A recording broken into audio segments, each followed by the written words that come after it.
जी अस्सलाम वालेकुम students, hope you all are doing well. अच्छा स्टूडेंट्स, आपका जो है वो फ़िज़िक्स का हमने आज पूरा चैप्टर रिवाइज़ करना है, chapter number 9 that is called transfer of heat. तो इसके अंदर हमने सारा मैकेनिज़्म जो है वो देखना है कि हीट क्या होती है, हीट जो है हीट के मॉलिक्यूल्स ट्रांसफ़र कैसे होते हैं। ठीक है, हम इसके अगर कंटेंट्स को देखते हैं that recall that thermal energy is transferred from a region of high temperature to a region of lower temperature. Thermal energy किस तरह ट्रांसफ़र होती है? Describe in terms of molecules and electrons how heat transfers occurs in solids. State the factors affecting the transfer of heat through solid conductors. कुछ factors को हम discuss करेंगे जो transfer of heat को अफेक्ट करता है। इसी तरह solve problems based on thermal conductivity और explain insulation reduces energy transfer by conduction. इस तरह हमने जो है ये ट्रांसफ़र ऑफ हीट के अंदर हमने डिफरेंट चीज़ों को लेके चलना है। तो इसको हम स्टार्ट करते हैं। First topic is transfer of heat. Recall what happens when two bodies at different temperature are in thermal contact with each other. हमें जो है हम रिकॉल करते हैं कि क्या होता है कि जब दो बॉडीज़ डिफरेंट टेम्परेचर के ऊपर कॉन्टैक्ट के अंदर आती हैं तो क्या होता है, thermal energy from a hot body flows to a cold body in the form of heat. जो थर्मल एनर्जी होती है ये हॉट बॉडी से कोल्ड बॉडी के अंदर ट्रांसफ़र होती है in the form of heat. This is called the as transfer of heat. Transfer of heat is a natural process, ये एक नेचुरल प्रोसेस है। It continues all the time as long as the bodies in thermal contact are at different temperature. ये तब तक होता रहता है जब तक कि बॉडी के जो डिफरेंट टेम्परेचर के ऊपर दो बॉडीज़ हैं उनका टेम्परेचर सेम नहीं हो जाता, तब तक ये जो है टेम्परेचर इसका कन्वर्ट होता रहता है। There are 3 ways by which transfer of heat takes place. हमारे पास 3 वेज़ हैं जिसके अंदर ट्रांसफ़र ऑफ हीट मूव करती है। कौन कौन से? Conduction, convection and radiation. जैसे कि आपको ऊपर डायग्राम के अंदर दिखाया गया है कि कुछ वुडन ब्लॉक्स हैं जिनको आग लगाई गई है और उनसे जो है वो हीट निकल रही है। ठीक है, इसको हम बोलेंगे कन्वेक्शन। इसी तरह इस आग के ऊपर जब हम एक रॉड को गर्म करते हैं तो इस रॉड के मॉलिक्यूल्स इस एंड पे ये गर्म होता है, तो ये रॉड के मॉलिक्यूल्स ट्रांसफ़र जो यहाँ पे हीट है यहाँ से कोल्ड एंड की तरफ ट्रांसफ़र होने लग जाता है। इसको हम बोलेंगे कंडक्शन।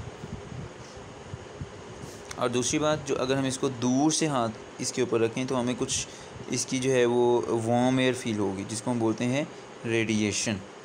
तो इन 3 मेथड्स हैं हमारे पास जिसके थ्रू जो है ये हमारी हीट ट्रांसफ़र होती है। Let's define first of one conduction.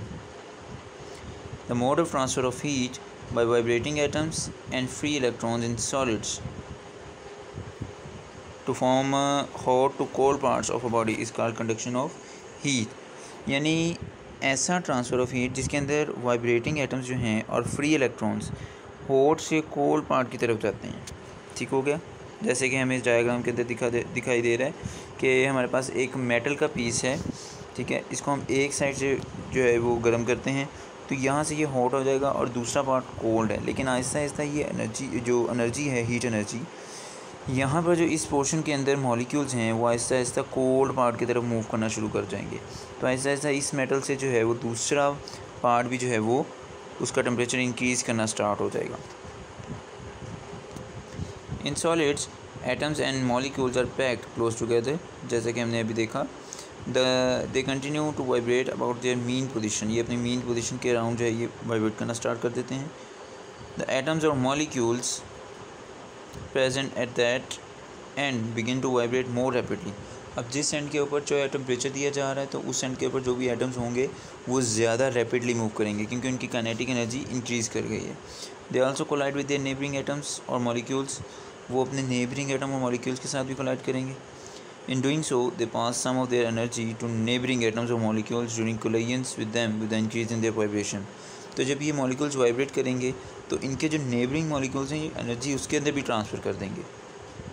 These atoms or molecules in turn pass on a part of the energy to their neighboring particles. In this way, some heat reaches the other parts of the solids. This is a slow process and very small transfer of heat takes place from hot to cold parts in solids. तो solids के अंदर जो एक को hot portion से cold portion की तरफ heat जो है वो ट्रांसफ़र होती है, काफ़ी स्लो प्रोसेस है और ये सॉलिड्स के अंदर टाइम कंज्यूमिंग प्रोसेस है। All metals are good conductors of heat, the substances through which heat does not conduct easily are called bad conductors or insulators. जितने भी मेटल्स हैं वो गुड कंडक्टर्स हैं. कंडक्टर्स वो होते हैं जो अपने अंदर से हीट को ट्रांसफ़र करने दें. ठीक हो गया, हीट हो गई या किसी भी टाइप की एनर्जी है, अगर इलेक्ट्रिक करंट है या हीट है तो उसको पास करने देंगे, वो कंडक्टर्स होंगे. लेकिन कुछ हमारे पास ऐसी आइटम्स भी होती हैं जो कि बैड कंडक्टर्स होते हैं, जिनको हम इंसुलेटर्स बोलते हैं.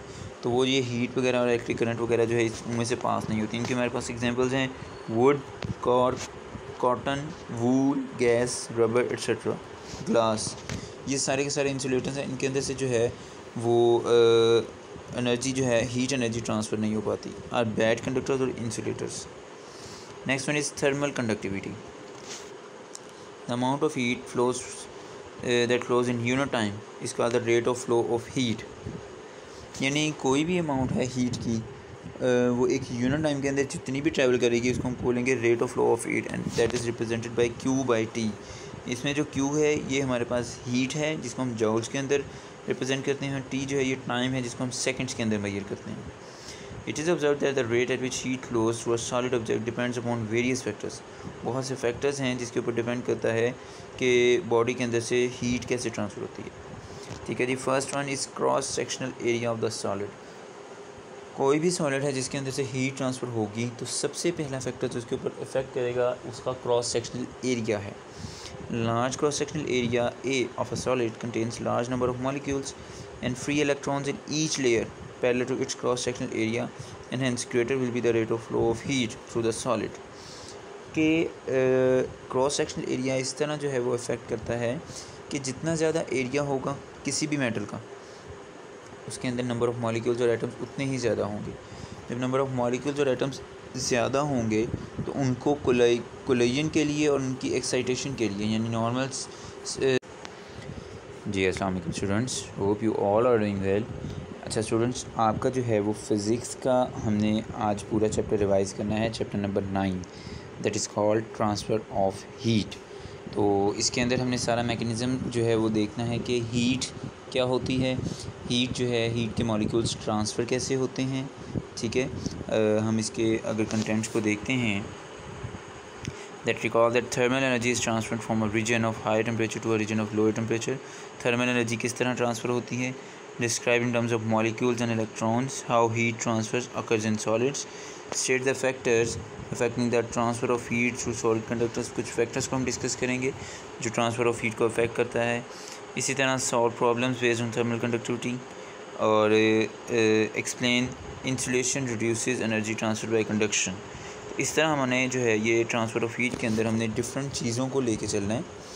तो इसको हम स्टार्ट करते हैं. First topic is transfer of heat. Recall what happens when two bodies at different temperature are in thermal contact with each other. हमें जो है हम रिकॉल करते हैं कि क्या होता है कि जब दो बॉडीज़ डिफरेंट टेम्परेचर के ऊपर कांटेक्ट के अंदर आती हैं तो क्या होता है.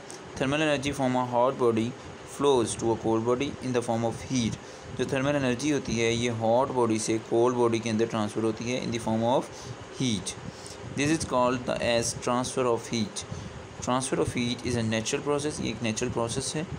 It continues all the time as long as the bodies in thermal contact are at different temperature. ये तब तक होता रहता है जब तक कि बॉडी के जो डिफरेंट टेम्परेचर के ऊपर दो बॉडीज़ हैं उनका टेम्परेचर सेम नहीं हो जाता, तब तक ये जो है टेम्परेचर इसका कन्वर्ट होता रहता है. There are 3 ways by which transfer of heat takes place. हमारे पास 3 वेज़ हैं जिसके अंदर ट्रांसफ़र ऑफ हीट मूव करती है. कौन कौन से. Conduction, convection and radiation. जैसे कि आपको ऊपर डायग्राम के अंदर दिखाया गया है कि कुछ वुडन ब्लॉक्स हैं जिनको आग लगाई गई है और उनसे जो है वो हीट निकल रही है. ठीक है, इसको हम बोलेंगे कन्वेक्शन. इसी तरह इस आग के ऊपर जब हम एक रॉड को गर्म करते हैं तो इस रॉड के मॉलिक्यूल्स इस एंड पे ये गर्म होता है तो ये रॉड के मॉलिक्यूल्स ट्रांसफ़र जो यहाँ पे हीट है यहाँ से कोल्ड एंड की तरफ ट्रांसफ़र होने लग जाता है. इसको हम बोलेंगे कंडक्शन. और दूसरी बात, जो अगर हम इसको दूर से हाथ इसके ऊपर रखें तो हमें कुछ इसकी जो है वो वार्म एयर फील होगी जिसको हम बोलते हैं रेडिएशन. तो इन 3 मेथड्स हैं हमारे पास जिसके थ्रू जो है ये हमारी हीट ट्रांसफ़र होती है. Let's define first of one conduction.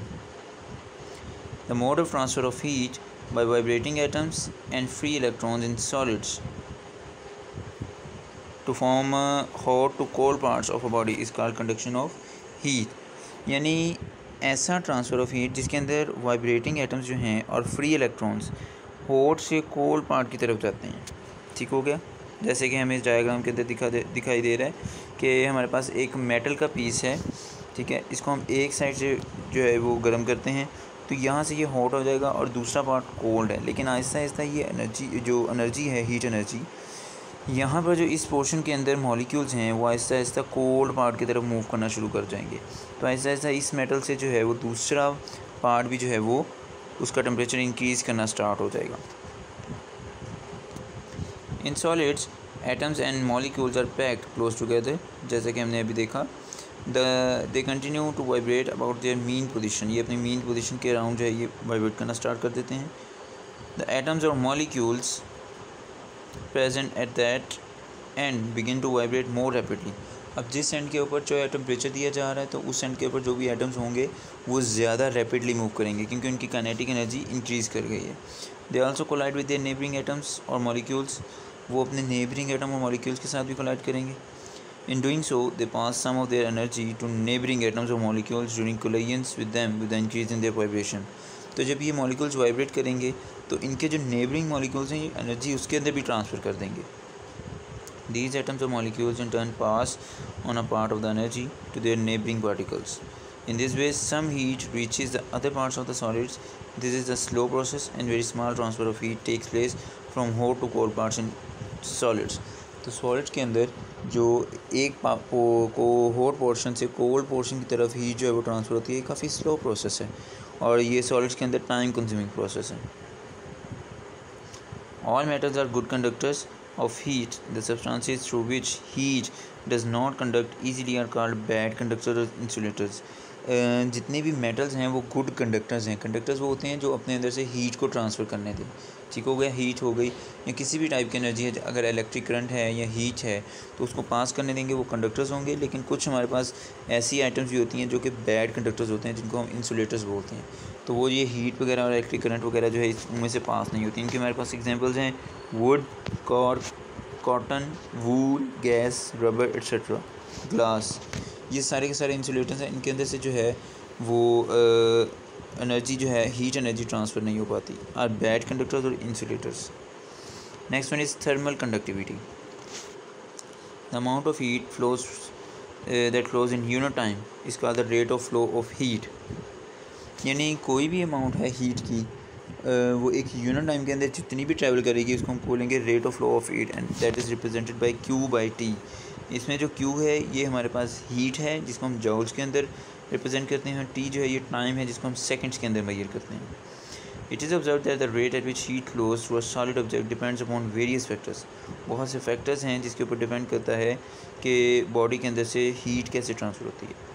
ठीक है जी। First one is cross sectional area of the solid. कोई भी सॉलिड है जिसके अंदर से हीट ट्रांसफ़र होगी तो सबसे पहला फैक्टर जो उसके ऊपर इफेक्ट करेगा उसका क्रॉस सेक्शनल एरिया है। Large cross sectional area A of a solid contains large number of molecules and free electrons in each layer parallel to its cross sectional area, and hence greater will be the rate of flow of heat through the solid।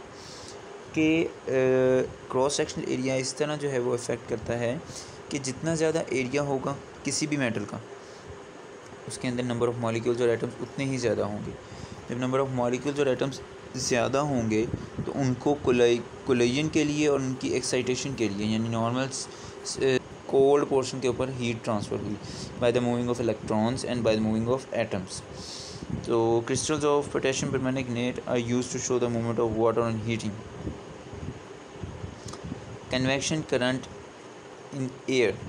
Gases also expand on heating, thus convection currents are easily set up due to the differences in the densities of air at various parts in the atmosphere।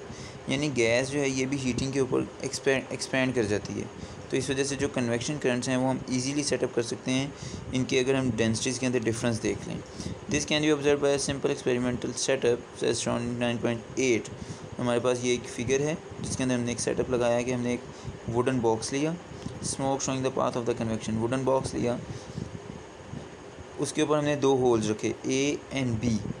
ए के नीचे हमने अपनी candle रख दी।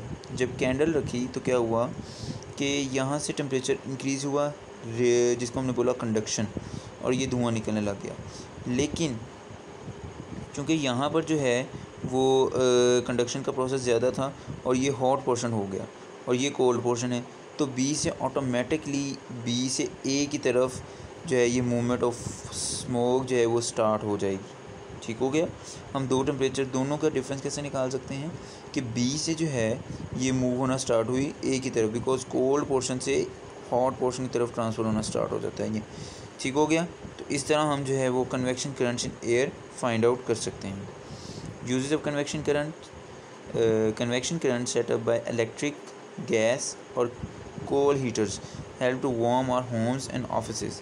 जितने भी convection हमारे पास currents हैं वो हम बिजली को, गैस को और कोल हीटर्स के ऊपर जो है वो हम इनको चला सकते हैं। ठीक हो गया जी।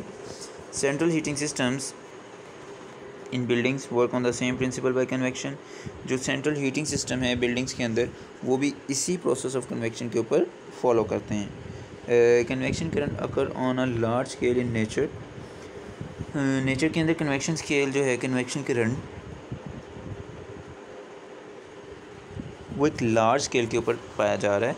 The day to day temperature changes in the atmosphere result from the circulation of warm और cold air that travels across the region. यानी जो डे टू डे टेम्परेचर हमारे पास चेंज हो रहा है टेम्परेचर रिजल्ट्स के अंदर, वो हमें कैसे पता चल रहा है? By the circulation of warm और cold air that across the region. Land and sea breezes are also the examples of convection currents. अब कन्वेक्शन करंट की हमारे पास इतनी ज़्यादा एग्जांपल्स हैं कि डेली लाइफ के अंदर भी, डिफरेंट होम अप्लायंसेस के अंदर, डिफरेंट हमारी बिल्डिंग के अंदर जो है वो कन्वेक्शन करंट्स की एप्लीकेशन है हमारे पास। इसके अलावा हमारे पास sea breeze and land breeze, ये हमारे पास एक टर्म है जिसको हम जो है वो एक्सप्लेन करते हैं। Land and sea breezes are the result of convection. Convection के रिजल्ट में हमारे पास लैंड और सी ब्रीज आती हैं। On a hot day the temperature of the land increases more quickly than the sea. कि अगर कभी गर्मी का दिन हो तो क्या होता है कि जो ज़मीन का टेम्परेचर है ना, ये पानी से यानी सी, समुंदर से ज़्यादा जल्दी इंक्रीज़ कर जाता है। It is because the specific heat of land is much smaller as compare to water. इसका मतलब ये इस वजह से कि जो लैंड की स्पेसिफिक हीट है ना वो बहुत कम है वाटर से, इस वजह से वो बहुत जल्दी गर्म हो जाती है। The air above land gets hot and rises up. अब ज़मीन के ऊपर जो हवा है वो गर्म हो जाती है और ऊपर की तरफ मूव करना शुरू कर देती है। Cold air from the sea begins to move towards the land. अब यही हमने कन्वेक्शन के अंदर पढ़ा है कि जिस भी एरिया के अंदर टेम्परेचर ज़्यादा होगा तो उसके नेबरिंग से कोल्ड टेम्परेचर से ट्रांसफ़र होने लग जाएगा हॉट टेम्परेचर के ऊपर। जैसा कि आपको 9.9 के अंदर नज़र आ रहा है कि दिन का वक्त है, गर्मी बहुत ज़्यादा है, लैंड की स्पेसिफिक हीट कम है, ये बहुत जल्दी गर्म हो जाएगी। पानी इतनी जल्दी गर्म नहीं होता, जब ये गर्म होगी जो है वार्म एयर इसके ऊपर राइज़ होगी और इसके ऊपर आ जाएगी। अब यहाँ पर टेम्परेचर इंक्रीज़ है तो पानी से ठंडी हवाएं यानी कोल्ड पोर्शन से हॉट पोर्शन की तरफ जो है वो ब्रीजेज़ जो हैं, लैंड ब्रीज जो है वो रेज़ करेगी, सॉरी सी ब्रीज जो है वो रेज़ करेगी। सी से आने वाली हवाएं, इसको हम बोलेंगे सी ब्रीज।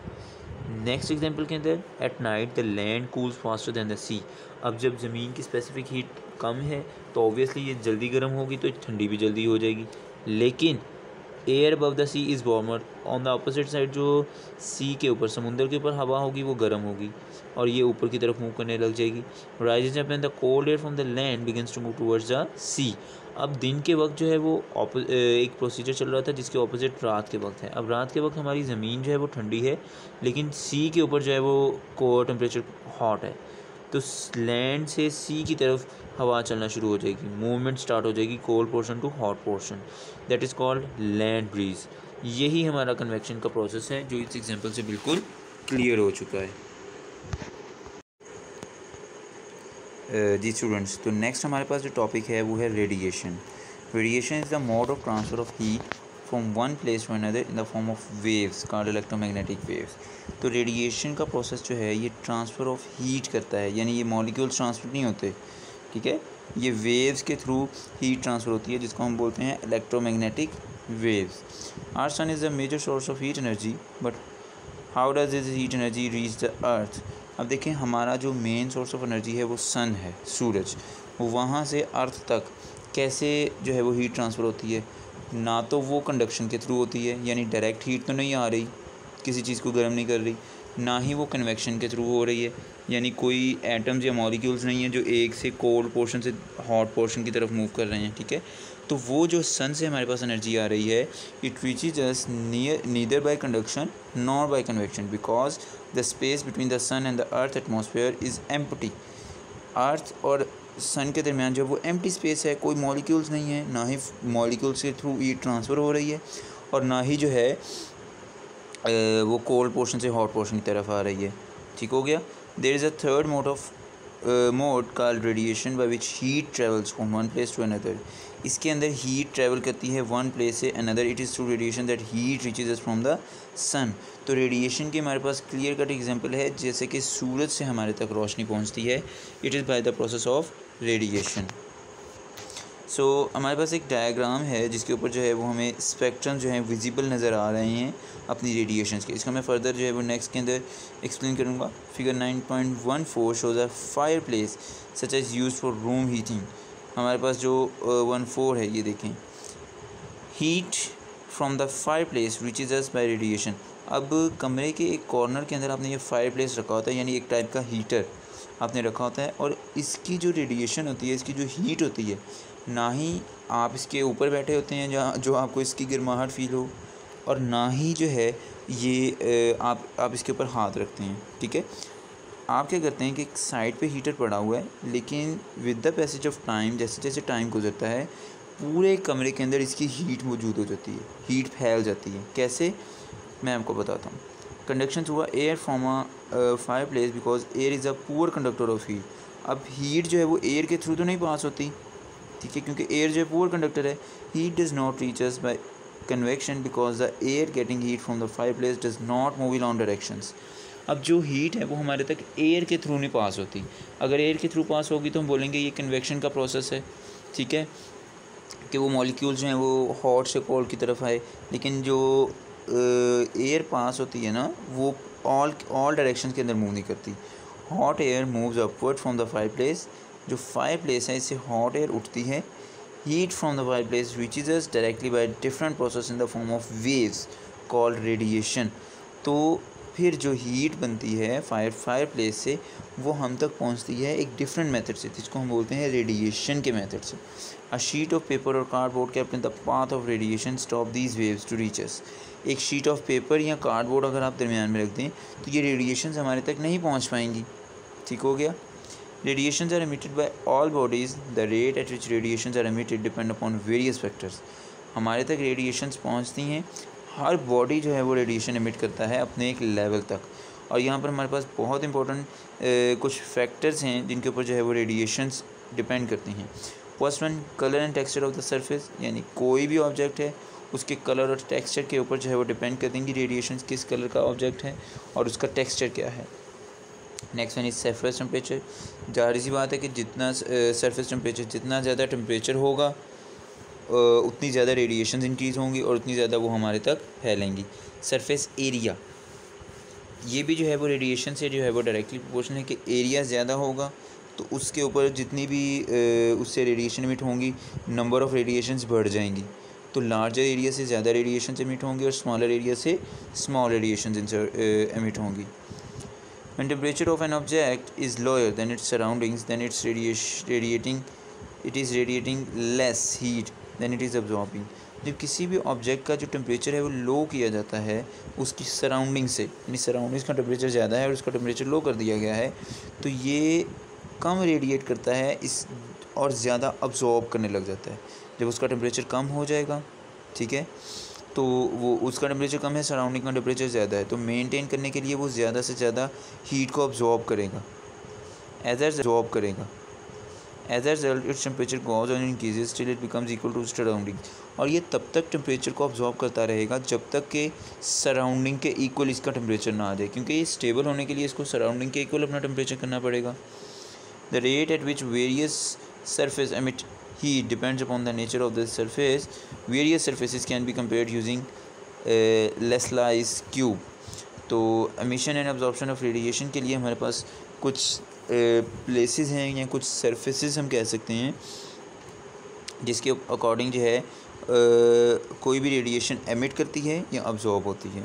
तो 4 फेजेस हैं हमारे पास। First one is shining silvered surface, कोई भी शाइनिंग सिल्वर्ड सरफेस होगी तो उससे जो है वो रेडिएशन बहुत ज़्यादा जो है वो अब्जॉर्ब होंगी। Shining silvered surface and a dull black surface, white surface and a coloured surface, ये चार हमारे पास जो है वो बेसिक चीज़ें हैं जिसके ऊपर जो है वो हमारी जो है वो हीट जो है वो अब्जॉर्ब होती है। देखें हमारे पास आ गई सरफेसेस, एमीटर कौन सा है, अब्जॉर्बर कौन सा है और रिफ्लेक्टर कौन सा है। जो डल ब्लैक सरफेस हमने बात की वो सबसे बेस्ट एमीटर है, बहुत ज़्यादा रेडिएशन इसमें से जो है वो एमिट होती हैं। इसी तरह अब्जॉर्बर के भी बेस्ट अब्जॉर्बर है। आपने देखा होगा कि गर्मी के अंदर जो काला कपड़ा होता है, ब्लैक कलर की कोई भी सरफेस होती है वो बहुत ज़्यादा गर्म हो जाती है और बहुत जल्दी, तो ये बेस्ट अब्जॉर्बर है और बेस्ट एमिटर है। रिफ्लेक्टर, ब्लैक कलर से लाइट रिफ्लेक्ट नहीं होती।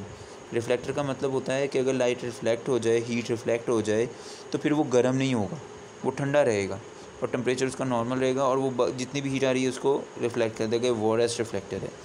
Next one is coloured surface, ये गुड मीटर है, बेस्ट नहीं बोलेंगे इसको, गुड बोलेंगे कि एक नॉर्मल रेंज तक ये एमिट करता है। ऑब्जॉर्बर है, ये भी गुड ऑब्जॉर्बर है और रिफ्लेक्टर बहुत बैड रिफ्लेक्टर है। कलर्ड सरफेस जो है ये भी जो है वो ज़्यादा नहीं करता, लेकिन अगर बहुत ज़्यादा देर के अंदर टेम्परेचर में पड़ा रहे तो ये भी अपनी कंडीशन जो है ये चेंज कर लेगा। वाइट सरफेस ये बैड एमिटर है, रेडिएशंस बिल्कुल ना होने के बराबर एमिट करेगा, मतलब बहुत कम एमिट करेगा। अब्जॉर्बर भी बैड है और रिफ्लेक्टर गुड है, वो यानी वाइट सरफेस इस वजह से गुड रिफ्लेक्टर है कि ये जल्दी गर्म नहीं होगा। जो भी रेडिएशन इसके ऊपर आएंगी, हीट रेडिएशंस होंगी या दूसरी वेव्स होंगी, ये उनको रिफ्लेक्ट करता रहेगा, तो अच्छा रिफ्लेक्टर है। Shining silvered surface, emitter worst emitter, यानी इसमें से बिल्कुल भी रेडिएशन एमिट नहीं होती। अब्जॉर्बर वोरेस्ट अब्जॉर्बर, कोई भी रेडिएशन आए ये उसको अब्जॉर्ब करता ही नहीं है, उसको फ़ौरन रिफ्लेक्ट कर देता है। तो जब रिफ्लेक्ट अच्छा करेगा तो ये बेस्ट रिफ्लेक्टर इसको हम बोलेंगे। It is also found that the transfer of heat by radiation is also affected by the surface area of the body emitting or absorbing heat. Obviously कि कोई भी रेडिएशन का प्रोसीजर है वो सरफेस एरिया से जो है वो डिपेंड करेगा। Larger is the area greater will be the transfer of heat, जितना एरिया ज़्यादा होगा उतना जो है वो हीट ज़्यादा ट्रांसफ़र होगी। It is due to this reason that large number of slots are made in radiators to increase their surface area.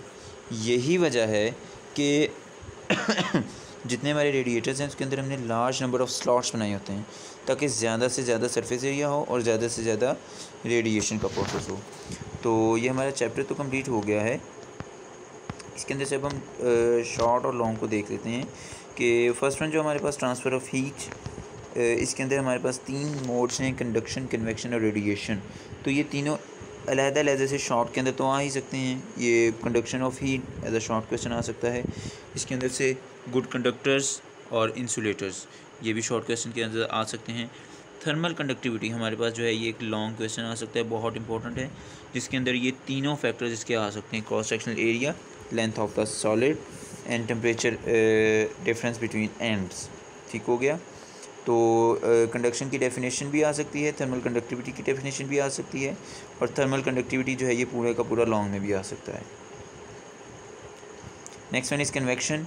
Convection भी जो है ये 2 एग्जांपल्स के साथ अगर हम इसको डिफ़ाइन करें तो एक लॉन्ग बन सकता है, लेकिन मोस्टली ये शॉर्ट के अंदर आने के चांसेस होते हैं कन्वेक्शन। जबकि इससे अलहदा जो टॉपिक है कन्वेक्शन करंट इन एयर, ये एज ए लॉन्ग आ सकता है कि हवा के अंदर कैसे कन्वेक्शन करंट हम यूज़ करते हैं, इसके पूरे मैकेनिज़्म को। और थर्ड वन लैंड एंड सी ब्रीजेज़, ये दोनों जो है शॉर्ट के अंदर आ सकते हैं आपको, लैंड ब्रीज और सी ब्रीज। ठीक हो गया। उसके बाद रेडिएशन है, हमने 2 लॉन्ग्स अभी तक डिस्कस किए हैं। रेडिएशन को जो है ये एज अ लॉन्ग क्वेश्चन आ सकता है कि इसकी डेफिनेशन आ सकती है, इसकी एग्जांपल आ सकती है, और फैक्टर्स जिसके ऊपर रेडिएशन जो है वो डिपेंड करती है।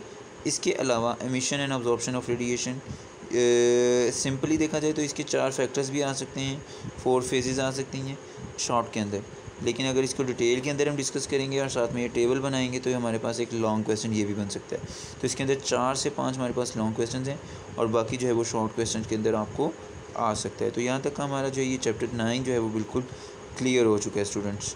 इसके अंदर आपको कोई भी प्रॉब्लम हो तो आप मुझसे पूछ सकते हैं, हम उसको जो है वो दोबारा से डिस्कस कर लेंगे। Thank you so much.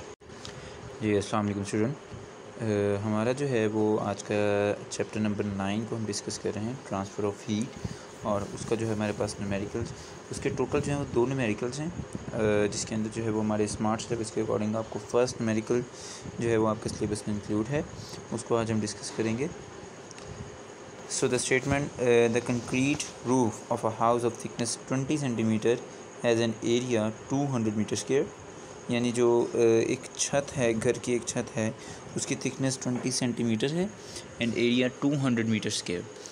Area हमारे पास 200 मीटर स्क्वायर आ गया। The temperature inside the house is 1500 Celsius, जो हाउस के अंदर जो टेम्परेचर है वो 1500 सेल्सियस है एंड आउटसाइड इज़ 35 सेल्सियस।